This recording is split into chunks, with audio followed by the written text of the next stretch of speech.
নমস্কার বন্ধুরা, আজ আমি তোমাদের জন্য নিয়ে এসেছি একটা ছোট্ট মিষ্টি গল্প। এক টুনি পাখিকে নিয়ে এই গল্প, যে নিজের রং নিয়ে একদম খুশি ছিল না। চলো শুনি তারপর কি হলো। এক গভীর বনে বাস করত এক ছোট্ট পাখি, নাম ছিল তার টুনি। সে খুব ভালো বাসা বানাতে পারত আর ভারী মিষ্টি সুরে গান গাইতো।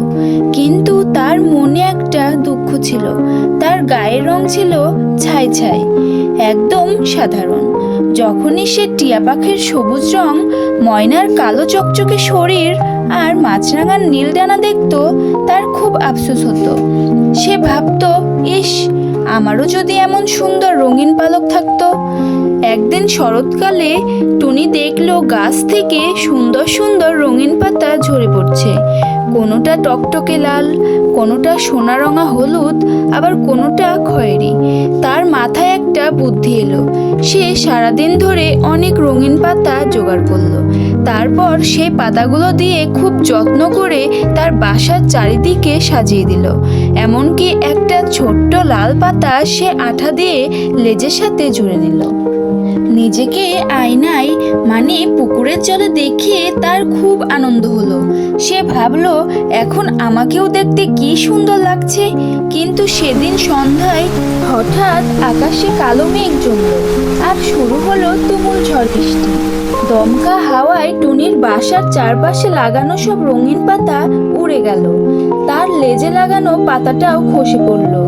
দেখতে দেখতে তার সুন্দর সাজানো বাসাটা একদম আগের মতো হয়ে গেল। টুনির মন খুব খারাপ হলো। সে দুঃখে এক কোণে বসে ভিজতে লাগলো।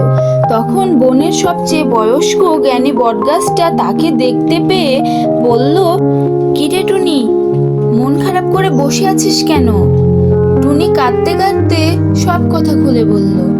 বটগাছ হেসে বলল, বোকা মেয়ে, বাইরের রং তো 2 দিনের।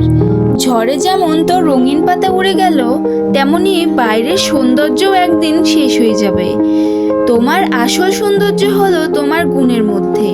তুমি কত সুন্দর বাসা বানাতে পারো আর কত সুন্দর করে গান গাইতে পারো, সেটাই তোমার আসল পরিচয়। তোমার এই গুণের রং কখনো মুছে যাবে না। বটগাছের কথা শুনে টুনির আর কখনো নিজের রং নিয়ে দুঃখ হয়নি। সে তার সুন্দর গানের সুরে আর মজবুত বাসা বানানোর দক্ষতায় গর্ববোধ করত এবং বনের সবাই তাকে তার গুণের জন্যই খুব ভালোবাসত। আমার এই গল্পটি যদি তোমাদের ভালো লেগে থাকে, তাহলে প্লিজ আমার চ্যানেলটি সাবস্ক্রাইব